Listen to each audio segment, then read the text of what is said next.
as we are approaching year end, there is a lot of things that we hope for and a lot of things that we look forward to. We have a guest, Winsome Lee, who appeared in our program 2 months ago, almost 2 months ago, right? And we were at the other channel, and today we're at the English Etchin channel.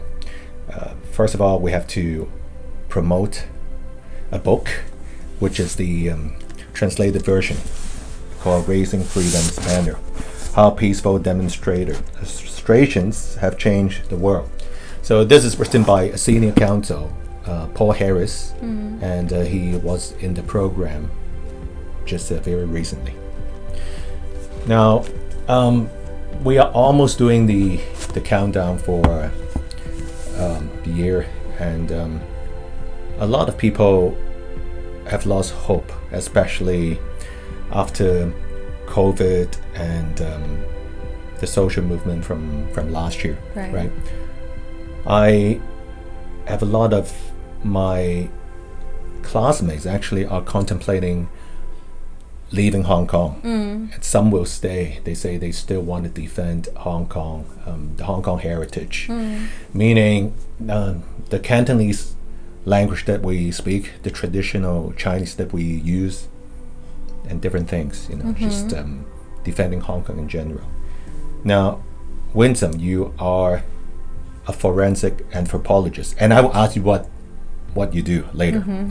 But you are a post-80s person, still very young.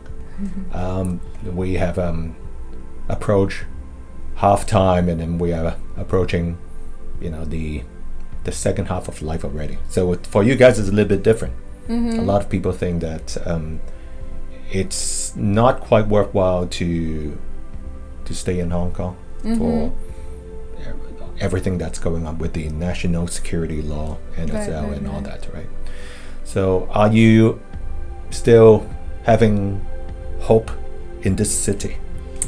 I think a lot of young generation, or the 80s, post-80s generations, people like me, they want to do something, but at the same time they feel very trapped and don't know which direction they should go for. Before we can say, okay, maybe we can ask for help from outside of Hong Kong, but now, given to the political environment and the whole climate change, maybe that's not possible or not plausible in a sense. So some of my friends actually already planning or already left Hong Kong in a very rush manner. Because of their occupation. A lot of them are teachers, and some of them are medical professionals, etc. So a lot of them are trying to look for other way out instead of just staying here. But not that doesn't mean they wanna give up. They want to try to do something. Maybe try to keep themselves safe first before safety first. Let's put it this way. So under the NSL, a lot of people think that the whole foundation of Hong Kong, how we build up Hong Kong, has changed so drastically in 6 months. So I won't blame people who think about leaving, because if you leave now, definitely, maybe one day you can, I don't want to use the word reclaim Hong Kong, but maybe there could be a rebirth of Hong Kong. Right. So leaving is not such a bad thing, and even like the concept of Hong Kongers or Hong Kong people, it's not restricted to the geographic boundary of living in Hong Kong, right?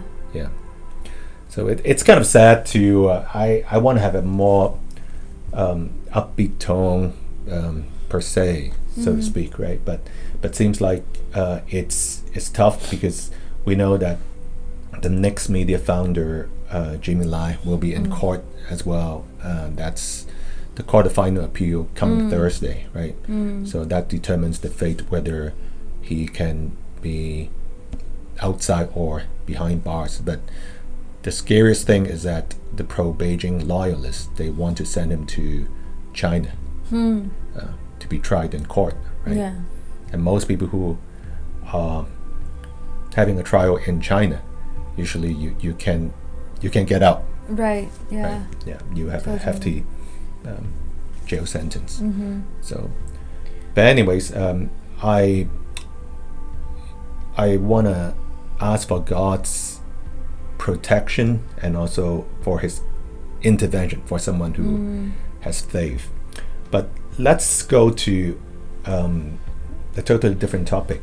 What is a forensic anthropologist? Now, I know that in your previous interviews, you seem to have a knack of analyzing bones, and also you like the episode called Bones. Yeah. Which was on HBO or something. Right. Yes.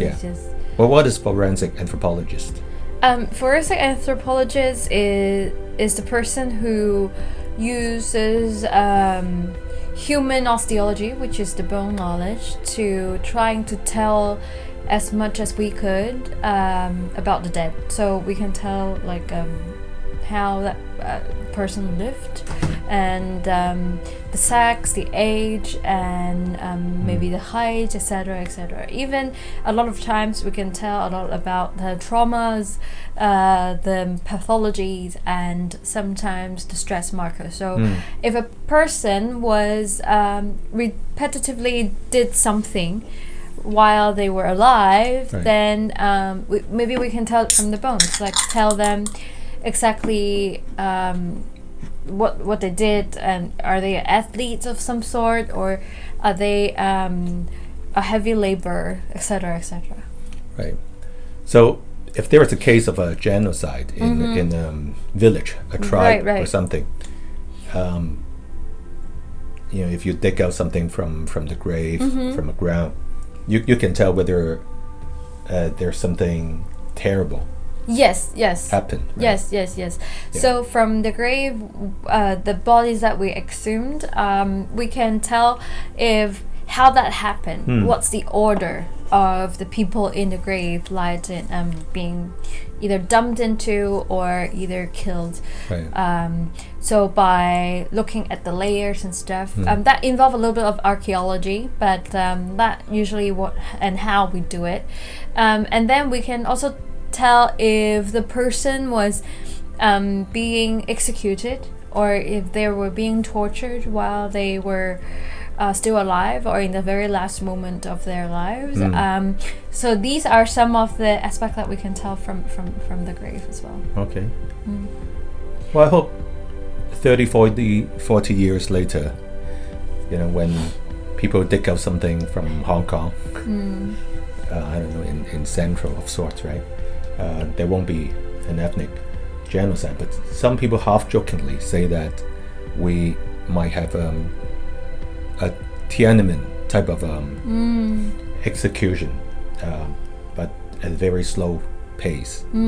We are actually going through that now, right? Because the killing was done within 24 hours. 30 years ago. But now it's a slow death of Hong Kong. The culture, the everything, our judiciary, even, it's like a political purge, but a political purge won't be done by brute force, so to speak, right? But people just leave. I hope this is just it, right? That there won't be a massive detention center just like in Xinjiang. But of course, that's a different story. That's a different story, of course. So last thing I want to ask you, Winsome, you are a post-80s person. Do you find hope right now? People in your generation, you mentioned some of your friends, they have already left. Yes, so correct, yes. Why are you still here? I don't know, because I do believe in hope. I do believe that we have a way to turn it around. Maybe that way wasn't very instant, or it may take it may take a while. To be honest, I thought what we are going through now, I did think about that, and I thought it would happen in my lifetime, but not like quite soon. So like for example, during maybe in my late 50s or 60s, then the situation resemblance to this one will happen. But you can enjoy the duration of the whole one country, two systems until the end. You were thinking of that. Yeah, but now it seems like it's just escalate and accelerate to a point that I don't know how to comprehend sometimes. Really is a little bit of speechless, not a little bit, but very speechless, and it's unbelievable at some point. Like it feels like I was in time capsule for one moment, and then the other is like I'm already in something that meant to happen in the future. So that's quite daunting and quite terrifying, actually. But at the same time, I don't think there's no way out. Given to what we have done, given to a lot of people voicing out what was going on, we did capture international attention. I think at one point it's not about we reaching out to others to help us, but others actually already keep an eye on us. After all, Hong Kong is though a lot may not agree with me, but Hong Kong's still a very unique and special place in the international community. Right. So I do think it still have this value, and people will still willing to pay some attention to us. And that's one part of the hope where it comes from. Maybe it's too idealistic, I don't know, but I still believe in that. And for myself, I do still think about leaving, but at the same time, plans always change, because I feel like the pace of the whole environment changes quicker than how we should react and how we think of a way to react to it. So I don't know, I just feel like I have to do my very best in all the situations I come across, and all the decision makings and all that. It's tough. It is tough. Okay. It is tough. Well, I guess one indicator is whether we will still have a June 4th vigil next year, and also whether we will have a July 1st rally. Right? There's not going to be a January 1st rally for sure, which is in a few days. So we still have COVID. But then if the two systems are still intact, and according to the basic law, we should still have the freedom for assembly, right? We'll see. Thank you. Thank you. Yeah.